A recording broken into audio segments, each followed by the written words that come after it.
Scoop Jackson here with my dude for life, the guy I bow down to.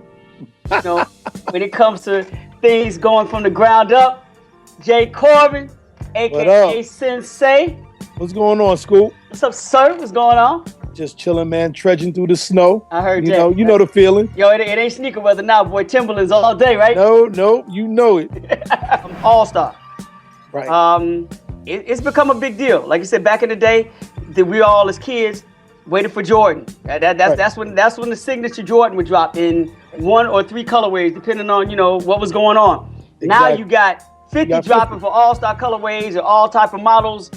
Has this gotten out of control, or do you like where it is right now as far as the All-Star game releases? To me, I think it's acceptable for All-Star because that was one of my main draws to the All-Star game, growing up, to see who was going to wear what. Right. And there was a whole bunch of iconic All-Star games. You know, we had Ron Artest where he wore a different shoe every quarter. Right. You know, we that was the time where we saw the new Jordan hit the court. And as it evolved out of, like, it didn't even go in line to what uniforms were. It was just like that new sneaker was dropping All-Star game. Right. And then, when All-Star had a theme to it, depending on the city it was in, or it carried over to the shoes. And that's what I love the most. But do you think Jordan, and let's get brand specific here, because they are kind of the ones who started this whole thing of using All-Star game as a big launching pad to what they were going to do for the rest of the year as far as they're concerned with their product. Do you think that Jordan should get back to doing that with their signature shoe? I think Jordan was at a different space when they were doing that. And I think with growth come change, and they've grown to the point where, they have to switch it up. Now it's not when Jordan was doing it with Jordan, it was just Jordan. Right. Now you have CP3, you have Carmelo, you have Russell Westbrook, you have Blake Griffin. Yeah. As you have these superstars that are all in some sort, way of fashion participating in these games, you have more sneakers you need to put. And at the same time, as you're saying this, I'm thinking to myself, we also don't have, Jordan also doesn't have a pitch person the way they did back in the day. Right. See, they don't have Jordan. Right. They don't have that one signature athlete that just changes the game.